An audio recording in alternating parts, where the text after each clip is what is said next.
नमस्कार, मैं हूं अजय शर्मा और आप देख रहे हैं आर्या न्यूज। आपका स्वागत है। जवाब देना पड़ेगा में आज हम बात करने जा रहे हैं एक ऐसे व्यक्ति के बारे में जिसने उड़ीसा में हाल ही में एक बयान दिया है।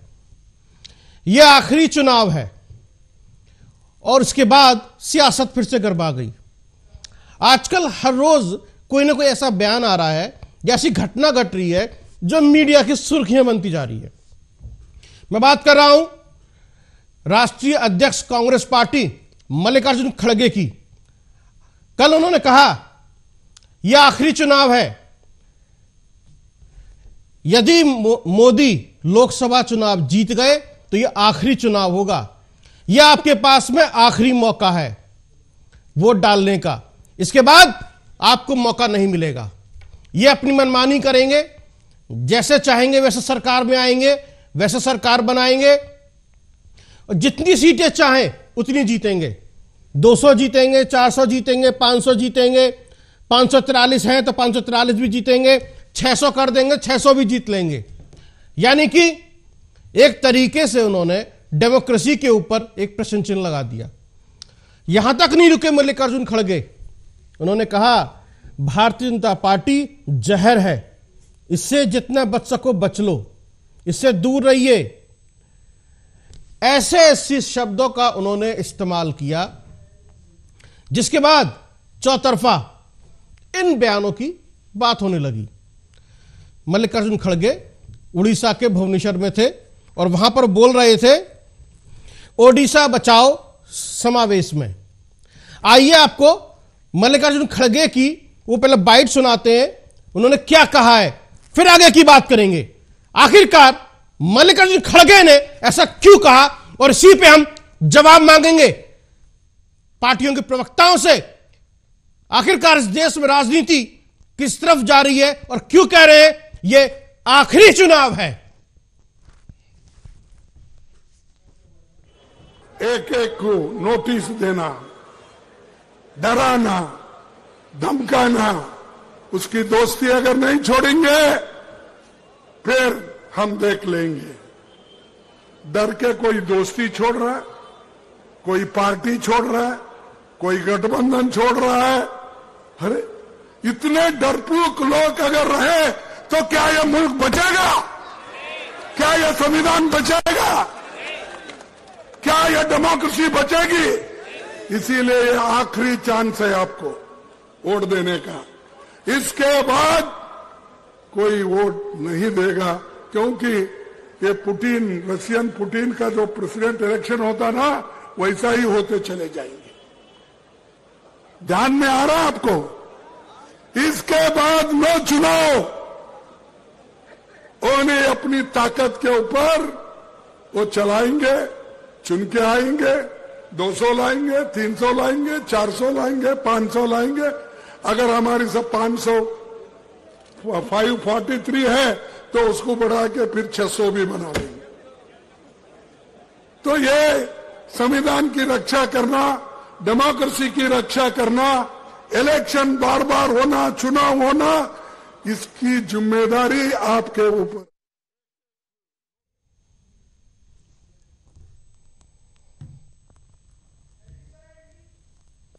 तो अभी आपने सुना कि किस तरह से मल्लिकार्जुन खड़गे कह रहे हैं संविधान बचाना है, डेमोक्रेसी को बचाना है, ये कुछ भी कर सकते हैं, ये डराते हैं, धमकाते हैं, दोस्तियां टूट रही हैं। यानी कि अब ये हाल ही में जो नीतीश कुमार ने बीजेपी का दामन थामा है और बिहार में नई सरकार का गठन कर लिया, गठबंधन बदल गया।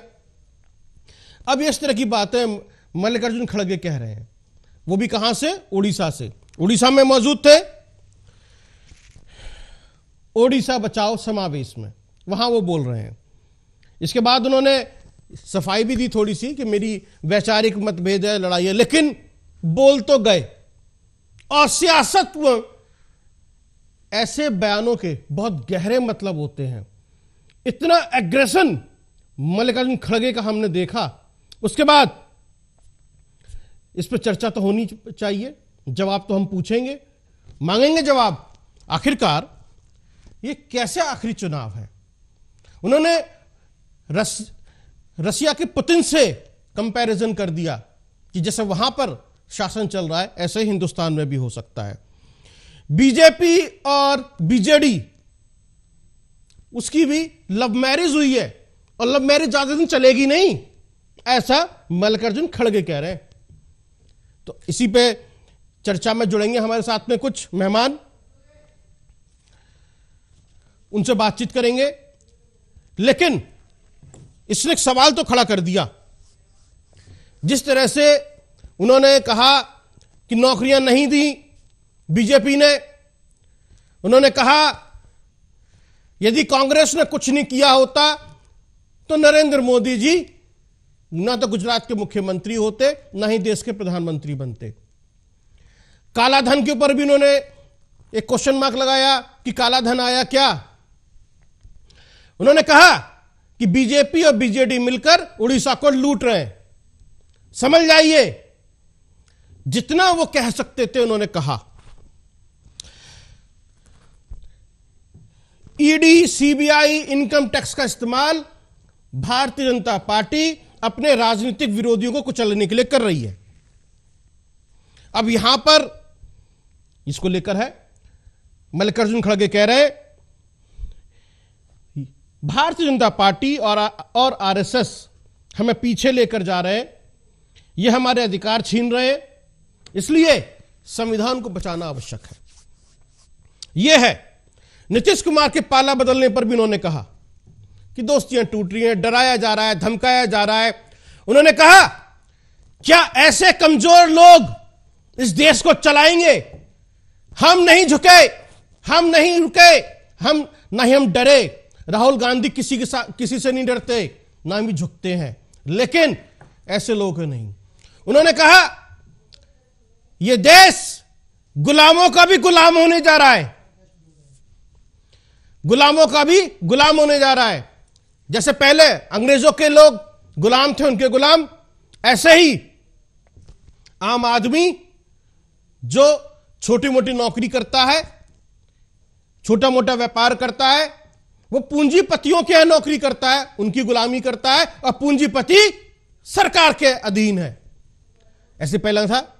इसी पे चर्चा करेंगे, ऐसी बयानबाजी को लेकर आज चर्चा करेंगे, जवाब मांगेंगे, कांग्रेस पार्टी के प्रवक्ता से पूछेंगे और भारतीय जनता पार्टी से भी पूछेंगे, भाई क्या हो रहा है, कैसे कह दिया यह आखिरी चुनाव है, इसके बाद मौका नहीं मिलेगा वोट डालने का।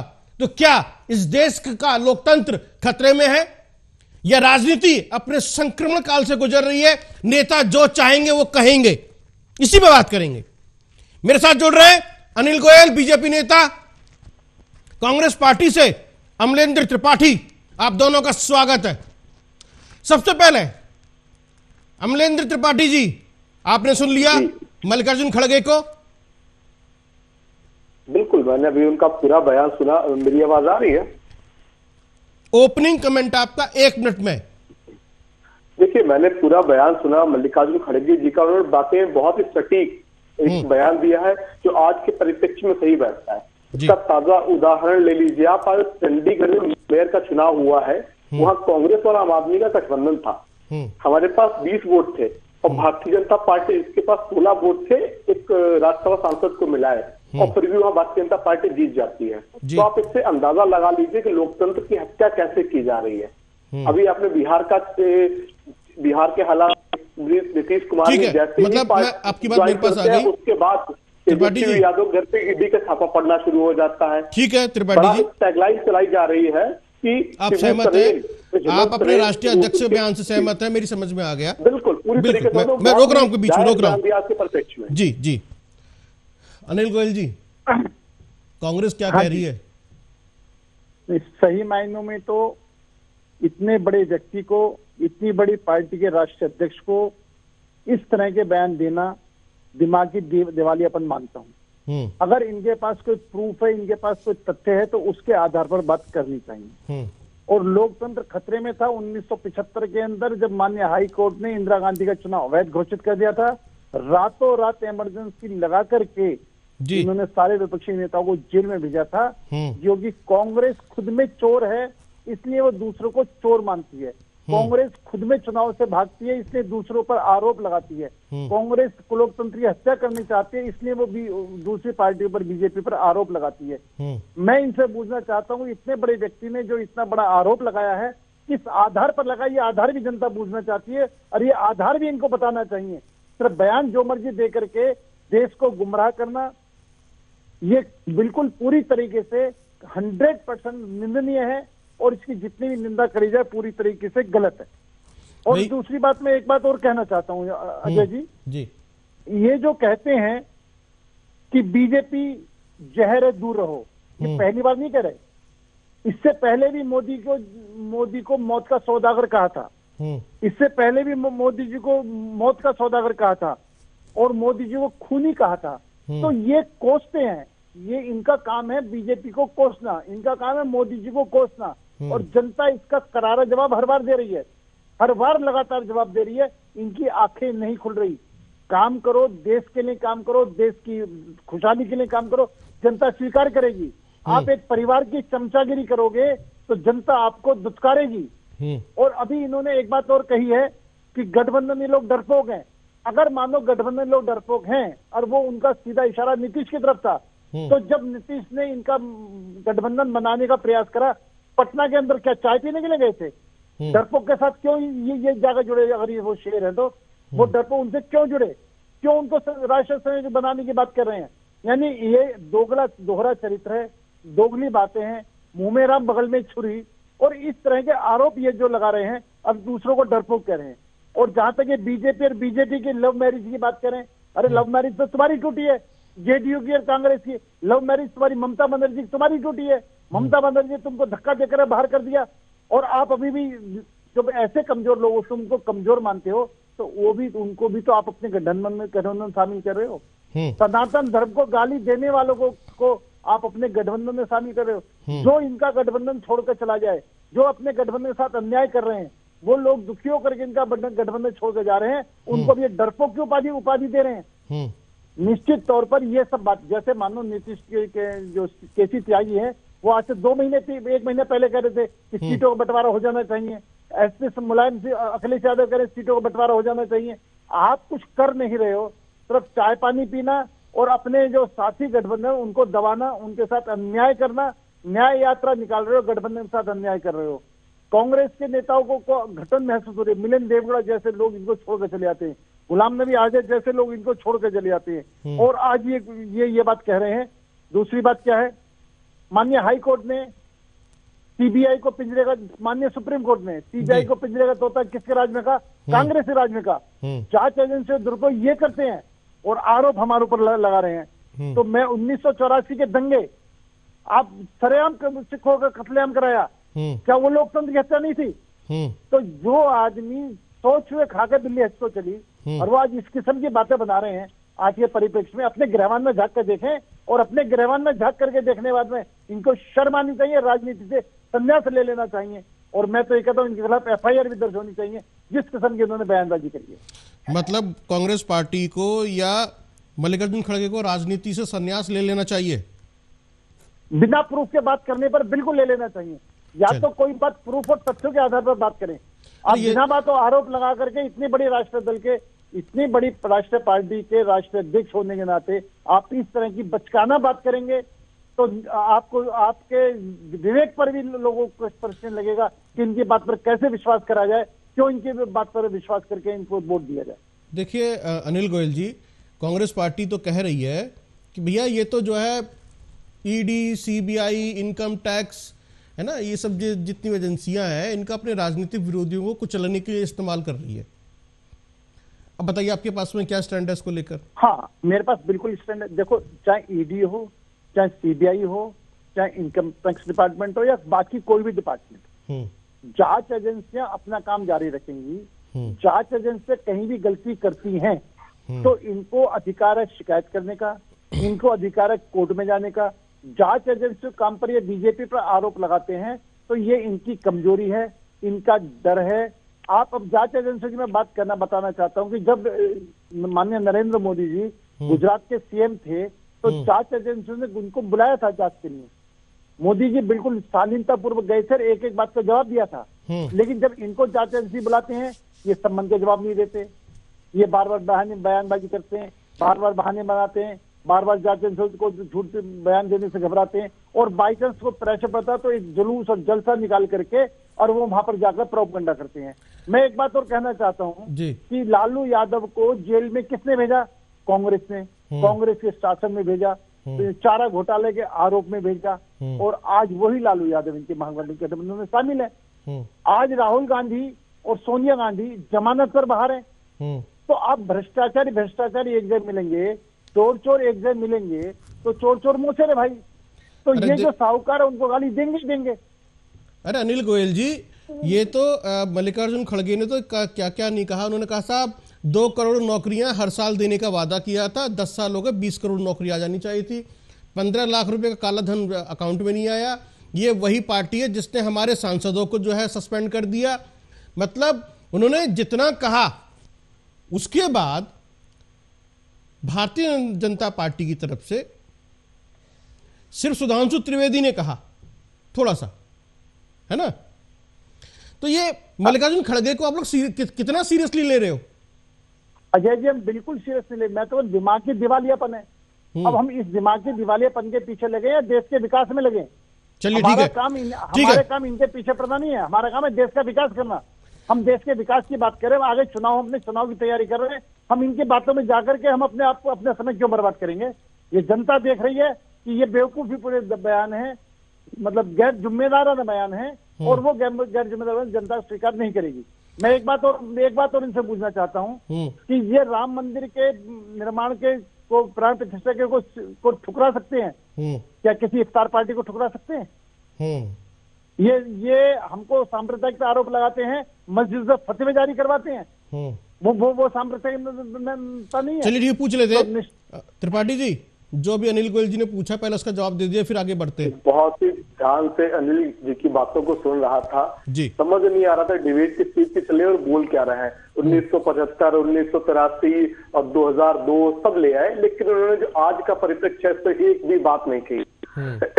और आधारहीन बता रहे हैं, उन्होंने कह दिया दिमागी रूप से दिवालिये हो गए मल्लिकार्जुन खड़गे। तो नहीं, मैं इनके शब्द को ही सुन रहा था कि कैसे इनको जो भारतीय जनता पार्टी का चाल चरित्र है उसको दर्शाया जा रहा है कि दोगला शब्द हो गया, दिवालियापन हो गया, बेवकूफ, ऐसे शब्द यूज कर जा रहे हैं। और सबसे आश्चर्यजनक बात ये थी कि आपने एक बार भी उनको नहीं टोका। नहीं, मैं तो पूरी बात सुन रहा था, आप सुन ले, समझ ले, आप सुन लीजिए, समझ लीजिए, जो आप दीजिए। नहीं, बिल्कुल नहीं, मैं बोल रहे हैं। देखिए, आपने मुझे 1 मिनट का टाइम दिया था स्टार्टिंग में, अब मैं पूरा समय दे रहा हूँ आपको। आपने मेरा टाइम ले लिया, मैंने कुछ नहीं बोला, मैं पूरा समय दे रहा हूँ, मैं पूरा समय दे रहा हूँ आपको, पूरा समय। जी बोलिए। तो उन्होंने बहुत इधर उधर की बातें करी, लेकिन जो अभी वर्तमान की हालत उस पर एक बार भी बात नहीं की कि जो उन्होंने झूठे आरोप भारतीय जनता पार्टी द्वारा लगाए गए थे, चाहे 2G घोटाला की हो, चाहे कोयला घोटाला की हो, जिन जिन लोगों ने आरोप लगाए थे सभी लोगों ने बाद में माफी भी मांगी है। शायद आपको याद होगा कि एक कोयला को लेकर, 2G घोटालों को लेकर संजय निरुपम जी का नाम आया था और बाद में कैट ऑफिसर ने उनसे माफी लिखित में मांगी थी। तो बिल्कुल ऐसी चीजें भारतीय जनता पार्टी द्वारा फिर उछाली जाती है अपने राजनीतिक फायदे के लिए।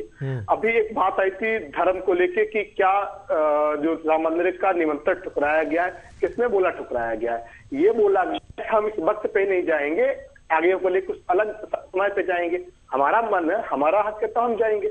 वहां भारतीय जनता पार्टी के लोग अधिकारियों की तरह कार्य कर रहे थे। किस हक से उनकी ड्यूटी लगाई गई थी? आप अखबार उठा के देख लीजिए, भारतीय जनता पार्टी के पदाधिकारी तो उनकी ड्यूटी लगाई थी। क्या कांग्रेस, सपा, बसपा या अन्य पार्टी के नेता क्या वो तो नहीं है? या भगवान राम में आस्था नहीं रखते? या फिर भारतीय जनता पार्टी के हिंदू है वही हिंदू माने जाएंगे? चलिए बात करते वर्तमान समय के हालात लेके। देखिए, 2024 के बाद चुनाव होगा या नहीं होगा, भविष्य की गर्ज की बात है। जैसे भारतीय जनता पार्टी का अभी का चाल चलाना अच्छा लगता है, इससे चुनाव होगा। आप जहां पे चुनाव हार जाते हैं वहां पे एक प्रोपेगेंडा का सरकार गिराने का कार्य करते हैं। आप महाराष्ट्र ले लीजिए, आप बिहार ले लीजिए, जहां पे आप लगता सरकार नहीं गिरा पा रहे, वहां पे चुने गए मुख्यमंत्री के खिलाफ ऐसी ईडी लगा देते हैं और एक ऐसा प्रोपेगेंडा फैलता है कि पूरे सारे चैनलों पे चल रहा है कि हेमंत सोरेन 4 दिन से गए, 6 दिन से गए। अरे भैया, एक प्रदेश का मुख्यमंत्री गायब के कहा आएगा वो? अरे हो सकता है उसका भी हक है ना कि अपने वकीलों से राय मशवरा करने का, तो अपना टाइम कंज्यूम कर रहा है वो, उसके बाद तो आएगा ही आएगा। और ऐसा एक नैरेटिव से बनाया जा रहा है कि जैसे सबसे बड़ा देशद्रोही यही है। राहुल गांधी जी के खिलाफ एफआईआर, अरे कोई कॉग्निजेबल ऑफेंस है ना वो तो, अरे नॉर्मल सी बात है, जमानत तो मिल ही जानी है। यहाँ 302 के जिन पे आरोप लगा था वो आज मंत्री बने बैठे हैं, राहुल जी पे तो बहुत छोटा सा एफआईआर मुकदमा है जी। अभी हेमंता विश्वकर्मा ने लगाया, और ये भारतीय जनता पार्टी वाले नहीं कर पा रहे। जो कांग्रेस से शोषित लोग थे, कांग्रेस में जो गोडसे विचारधारा के लोग थे या जो डरपोक विचारधारा के हो, चाहे अभी उन्होंने नाम लिया था इनके प्रवक्ता वर्तमान में बने सजाद पुनेवाला हो गए, चाहे हेमंत विश्वकर्मा हो गए, जो भी कांग्रेस से निकाले गए लोग हैं, यही भारतीय जनता पार्टी को चला रहे हैं। और जो असली भारतीय जनता पार्टी का कार्यकर्ता घर बैठा हुआ है, और यही लोग ही कांग्रेस को गलत बयानबाजी करते हैं। अभी आपने बोला कि सुधांशु त्रिवेदी जी खाली उन्होंने प्रेस कॉन्फ्रेंस की है, अरे भैया सुधांशु जी सांसद हैं, हो सकता है उनके मन में इच्छाएं जाग रही हैं कि सबको कुछ न कुछ मिल रहा है, हमें भी शायद कोई मंत्रालय मिल जाए। अब ऐसे तो मंत्रालय मिलेगा नहीं, शायद प्रेस कॉन्फ्रेंस कर लें राहुल जी के खिलाफ, मल्लिकार्जुन खड़गे के खिलाफ, तो शायद कोई मंत्रालय में उनको एडजस्ट कर दिया जाए, इसलिए उन्होंने ऐसा किया। अब देखिए भारतीय जनता पार्टी के जो कैडर कार्यकर्ता उसके मन पे बेचारे पे क्या बीत रही है। अभी जो वहां पे एक उप मुख्यमंत्री बने बिहार में, उन्होंने वचन लिया था कि ठीक है त्रिपाठी जी सुनिए, हम बात कर रहे हैं मल्लिकार्जुन खड़गे को लेकर, और जो उड़ीसा में उन्होंने बयान दिया, सुन लीजिए भाई। पार्टी के कार्यकर्ताओं में जोश भरने के लिए, ताकत लाने के लिए, बल देने के लिए इस तरह के बयान देना जरूरी है क्या? बीजेपी जहर से बुझी है, बच जाओ, दूर रहो, ये लोग खराब हैं, हमारे अधिकार छीन रहे हैं, लोकतंत्र खतरे में है, संविधान को बचाना है, ये करना है, पीएम तो जो है आदतन झूठ बोलते हैं। अरे भाई, कार्यकर्ताओं में जोश भरने के लिए इस तरह की बयानबाजी जरूरी है? बाद में कहना नहीं मेरे वैचारिक मतभेद है, मेरा मतलब ये नहीं था, ये मल्लिकार्जुन खड़गे ने कहा बाद में, ये मेरा ये मतलब नहीं था, मैं तो सिर्फ जोश, वैचारिक मतभेद है, इस तरह की बयानबाजी पुतिन से तुलना कर देना ठीक है, संविधान के लिए ठीक है, भारतीय लोकतंत्र के लिए ठीक है, ये इस तरह से कहना कहां तक सही है? मतलब आरोपों की कीचड़ से आप खेल रहे हैं। अभी तो होली भी नहीं आई भैया, रंग से होली खेलो या आरोपों से होली खेलोगे? अभी से प्रैक्टिस कर रहे हो,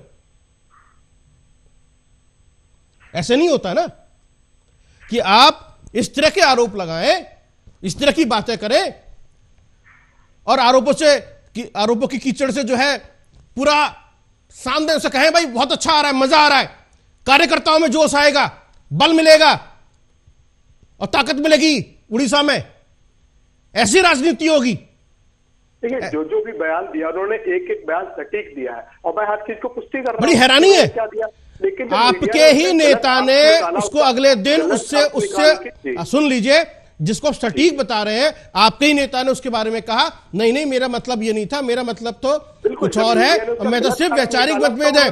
तो ये लोकतंत्र खतरे में है, संविधान को बचाना है, आखिरी चुनाव है, इसके बाद वोट डालने का मौका नहीं मिलेगा। कमाल है, ऐसे जोश भरा जाएगा कार्यकर्ताओं में, ऐसे ताकत मिलेगी कांग्रेस के कार्यकर्ताओं को? देखिए क्या मैसेज देना चाह रहे हैं, किस तरह की विचारधारा लेकर आ रहे हैं?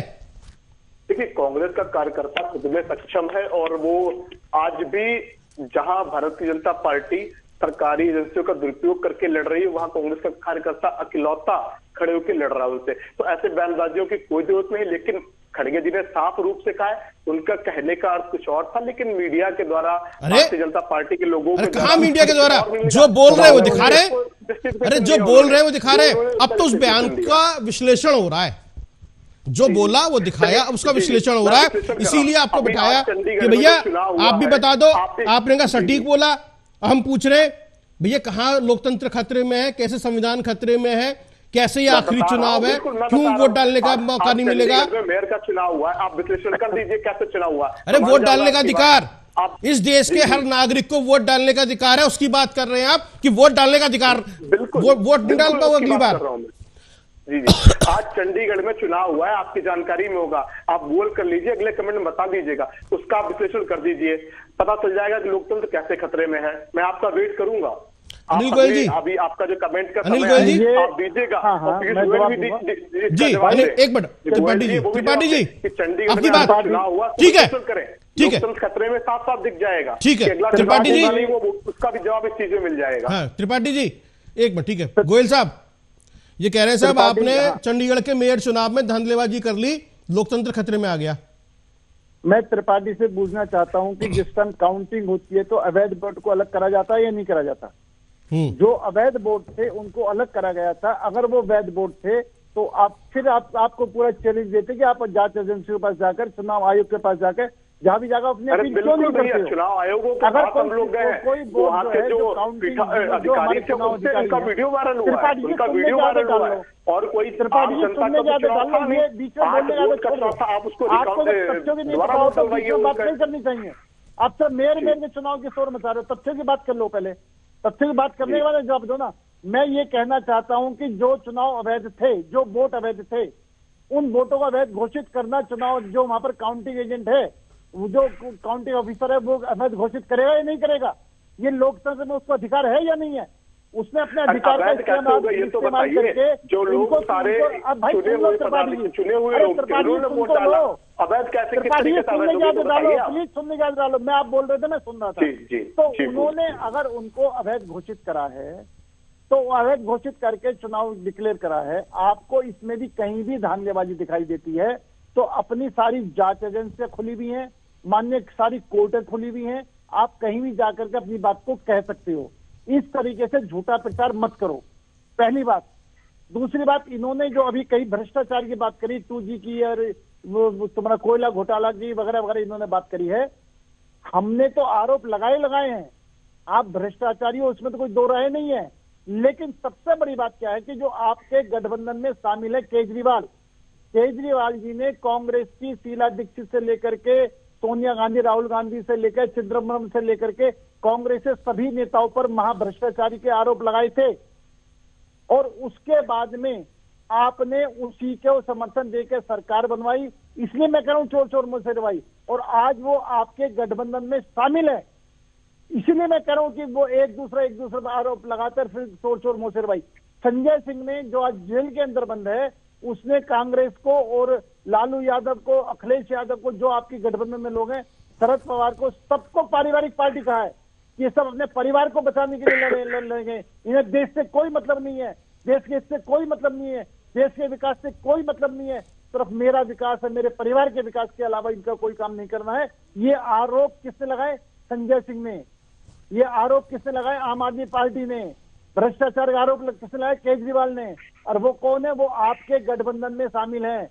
इसलिए चोर चोर मोसेरे भाई हैं, भ्रष्टाचारी एक हैं। और निश्चित तौर पर आज दुविधा में मेरे कांग्रेस के कर्मठ कार्यकर्ता हैं, बेचारे जवाब भी नहीं दे पाते और एक ही राग लापते हैं कि जो कहा इससे कहा, जो कहा ठीक करा, और बीजेपी को गाली देना शुरू करते हैं। तथ्यों पर बात नहीं करते हैं, प्रूफ पर बात नहीं करते हैं। आज हम चैलेंज देकर के कह रहे हैं कि श्रीमान खड़गे जी किस आधार पर ये बात कह रहे हैं कि चुनाव नहीं होगा? क्या जब कांग्रेस जीतती है तो ईवीएम में कोई कमी नहीं है, बीजेपी जीतती है तो ईवीएम में कमी है? आज तक चुनाव लगातार नहीं हो रहे हैं। क्या मोदी जी पूर्ण बहुमत से सरकार चला रहे हैं, फिर चुनाव में जा रहे नहीं जा रहे हैं? उसके बाद कितने स्टेटों में चुनाव हुए, बीजेपी जीती भी, बीजेपी हारी भी, लेकिन कहीं भी कोई चुनाव में रोकथाम नहीं करी गई। तो इसलिए आप अनगरल आरोप लगा के जनता को भड़का करके इस तरह का माहौल पैदा करने हो तो आप देश का हित चाहते हो या देश की बर्बादी चाहते हो? आप विदेशों में जाकर देश को बदनाम करने का काम करते हो। चीन और भारत का युद्ध होता है तो आप चीन के राजदूत से जाकर रात रात में चुपचाप जाकर के मिलते हो। कांग्रेस पार्टी और चीन की पार्टी के साथ आप MOU साइन कराते हो। आपको आपके बयान कांग्रेस, आपके बयान चीन के बयान से मिलते हैं, आपके बयान कांग्रेस के बयान से मिलते हैं। आप सेना पर भी डाउट करते हो, आप वैज्ञानिकों पर भी डाउट करते हो, आप हिंदुस्तान के जो एजेंसियां उन पर भी डाउट करते हो। चलिए ठीक है, आपका सिर्फ जो है अनिल गोयल जी मैं एक बात और पूछ लेना चाहता हूं त्रिपाठी जी से। त्रिपाठी जी, आपको पता है कि खड़गे जी बयान देते रहते हैं और कभी कभी माफी भी मांगनी पड़ती है। 2022 में भी उन्होंने जो है सदन में कह दिया था, मैं वो शब्द को टीवी स्क्रीन पे कह नहीं सकता, जिसको लेकर पीयूष गोयल ने कहा था कि माफी मांगिए, है ना। वो कोई ना कोई ऐसा बयान देते हैं, बाद में फिर उनकी चौतरफा आलोचना लगती है, फिर उनसे कहा जाता है कि आप अपने शब्दों को वापस लीजिए या माफी मांगिए, है ना। और ये बात है 2022 की दिसंबर की, ठीक है। तो ये जो वास्तविक नियंत्रण रेखा को लेकर उन्होंने कुछ कहा था, फिर उसके बाद बहुत सारे मामलों में कुछ ना कुछ कहते रहते हैं, है ना। तो ये जो कांग्रेस की जो ये एग्रेशन है, ये रणनीति है कि भाई हम कैसे चुनाव में जा रहे हैं और कैसे जोश भरेंगे, क्या बोलेंगे, कैसे कार्यकर्ताओं को ताकत मिलेगी, जिसके लिए वो कुछ भी कह जाते हैं। उसके बाद जो है फिर एक कटु आलोचना होती है और बड़ा हैरानी होती है कि आरोपों की जो कीचड़ है या इस तरह की जो राजनीति है, हम राजनीति का ऐसा स्तर देख रहे हैं जिसमें बयानबाजी किसी भी स्तर तक गिरने के लिए तैयार है। तो क्या अच्छा है ऐसी बयानबाजी करना, ऐसी बातें बोलना? देखिए बिल्कुल वही आपकी बात से सहमत हूँ। अभी मैं इस डिबेट से शुरू हुआ, जो हमारे भारतीय जनता पार्टी के साथी प्रवक्ता है उन्होंने बहुत ही निम्न स्तरीय भाषा का प्रयोग किया। ऐसे शब्द मैंने आपको पिछले कमेंट में बोला भी। मैं फिर से अभी इनकी बात सुन रहा था, जो भारतीय जनता पार्टी के साथी प्रवक्ता है, मैं उसका जवाब देके मैं आपके पर आ रहा हूँ। अभी उन्होंने भ्रष्टाचार की बात की तो बिल्कुल बहुत अच्छी बात कही है, चाहे हेमंत बिस्वा शर्मा हो या नीतीश कुमार जी हो या येदियुरप्पा जी हो। अमित शाह जी के बड़े सारे बयान आए हैं लोगों के ऊपर, चाहिएगा तो मैं उसकी क्लिप भी दिखा दूंगा अभी कि कैसे भ्रष्टाचारी लोग हैं और अभी चोर चोर मसूरे भाई वाली कहावत के अंदर सटीक बैठ रहे हैं। मैं आपकी बात से पूरी तरीके से सहमत हूँ।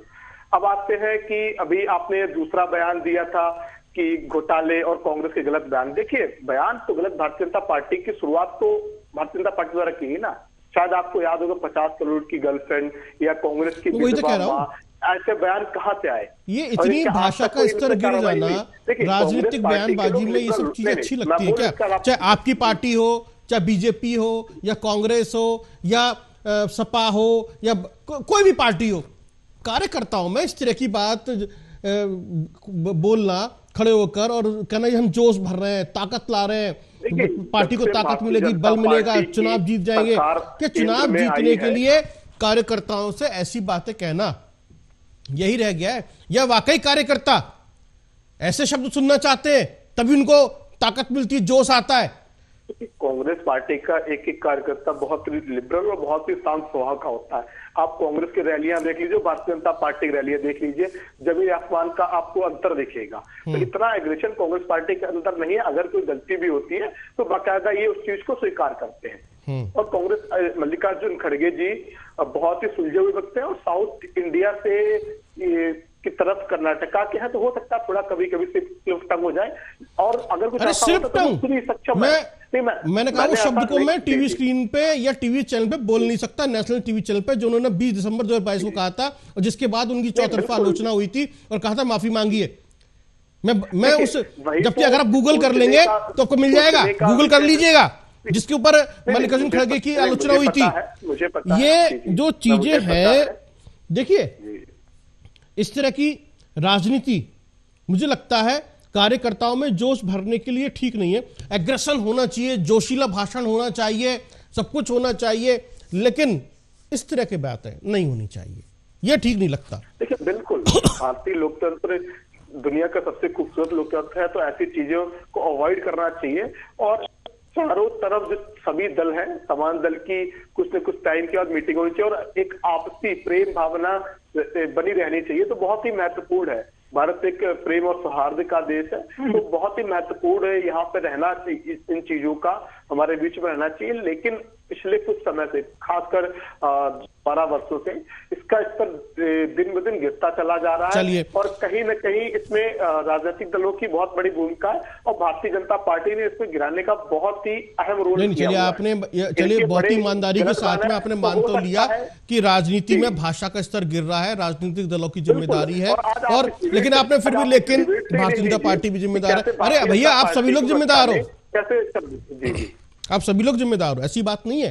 कोई पार्टी कम है, कोई ज्यादा है, और ये आरोपों की कीचड़ चल रही है, इस पर थोड़ी सी लगा जी। अनिल गोयल जी आप बोलिए क्या कहना चाह रहे हैं? अजय जी अभी इन्होंने नीतीश कुमार का नाम लिया। अगर नीतीश कुमार भ्रष्टाचारी हैं तो उस भ्रष्टाचारी के साथ गठबंधन क्यों कर रहे थे? उस भ्रष्टाचारी को संयोजक क्यों बना रहे थे?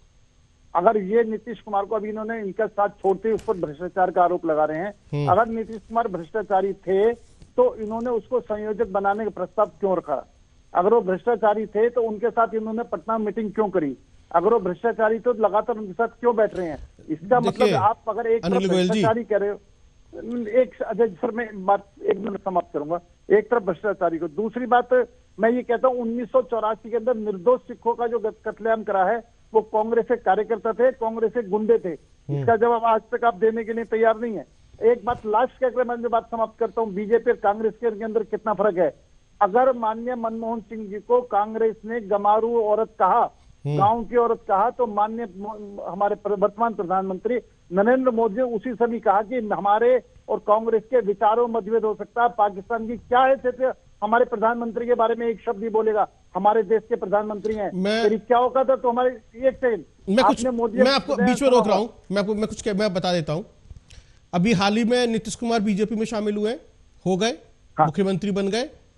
अभी आज ही का, थोड़ी देर पहले का, लगभग आधा घंटे पहले का बयान है केसी त्यागी का, उन्होंने कांग्रेस को अछूत कह दिया है। बताइए अब किस तरह की बयानबाजी है, कांग्रेस अछूत है? नहीं, ये तो कांग्रेस को मानेगी, कांग्रेस से परेशान होकर तो बाहर आए हैं ना ये। नहीं, अछूत शब्द का कांग्रेस अछूत है। देखो, वो केसी त्यागी ने दिया बयान, किस संदर्भ में दिया, केसी त्यागी जवाब देंगे। लेकिन कहीं ना कहीं क्योंकि कांग्रेस पे लोग टूट रहे हैं, इनके गठबंधन से ममता भी टूट रही है, इनसे ये भी टूट रहे हैं, मिलन देवड़ा जैसे लोग टूट रहे हैं, ये तो लोग इनसे टूट रहे हैं, इसलिए जो टूट रहे हैं उनको अछूत मानेंगे। लेकिन मैं एक बात आपसे के माध्यम से, आपके चैनल के माध्यम से आम जनता से, कांग्रेस के लोगों से पूछना चाहता हूं कि जब मनमोहन सिंह के खिलाफ पाकिस्तान कुछ कहता तो हमारे नरेंद्र मोदी धाड़ करके कहते कि तेरी कोई औकात नहीं, तू मेरे प्रधानमंत्री के बारे में एक शब्द बोलेगा।